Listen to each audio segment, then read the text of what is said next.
আমি দোয়া করি গরিবের ম্যাক্সওয়েলের জন্য, আমি দোয়া করি গরিবের তুহিদলিদির জন্য। কারণ তুহিদলিদিরে আমি গরিবের ম্যাক্সওয়েল কি জন্য কই, বাংলাদেশে লেগে ম্যাক্সওয়েল, কিন্তু ম্যাক্সওয়েল নিয়ে সেরে কিন্তু অস্ট্রেলিয়ার ম্যাক্সওয়েল, এই ম্যাক্সওয়েল নিয়ে সেরা অস্ট্রেলিয়ার মানুষ অনেক ট্রল করতো, সমালোচনা করতো। এই জন্য আমি বলি তুহিদলিদিরে বাংলাদেশের গরিব ম্যাক্সওয়েল, এই ম্যাক্সওয়েল নিয়ে সেরা অনেকেই ট্রল করতেছে, অনেকেই সমালোচনা করতেছে, অনেকেই অহংকার করতেছে, কিন্তু কইরা লাভ নাই। ই তুইদলি দিছে সেই তুইদলি দো, ই তুইদলি আমি হিসাব করি গরিবের ম্যাক্সওয়েল। কারণ কেন, তার ছক্কাটা, তার ব্যাটিংটা অসাধারণ। তা যদি মারে টিকায় তারে, তাইলে প্রতিপক্ষ যারা আছে তারা একটা বই ফায়দা। যদি তুই যদি মাঠে থাকে তে বাংলার একটা ভরসা থাকে। এই জন্য আমি বলি গরিবের ম্যাক্সওয়েল, এই জন্য আমি বলি গরিবের ম্যাক্সওয়েল তুই দিদই। কারণ এই তুই যতক্ষণ আছে ততক্ষণ বাংলাদেশের টিমটার একটা আশা থাকে, এই বাংলাদেশের টিমটার একটা আশা থাকে। এই জন্য আমি বলি গরিবের ম্যাক্সওয়েল, তোমারে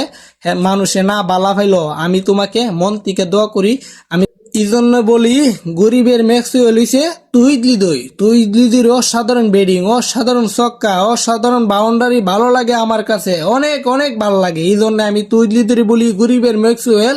তুহিদলিদির খেলাটা আমার কাছে ভালো লাগে, কিন্তু তুহিদলিদই মাঠে ভালো করতে পারে না, ইদারিং তার ফরম নাই। কিন্তু ফরম না থাকলেও আমি তুহিদলিদি সাপোর্ট করি।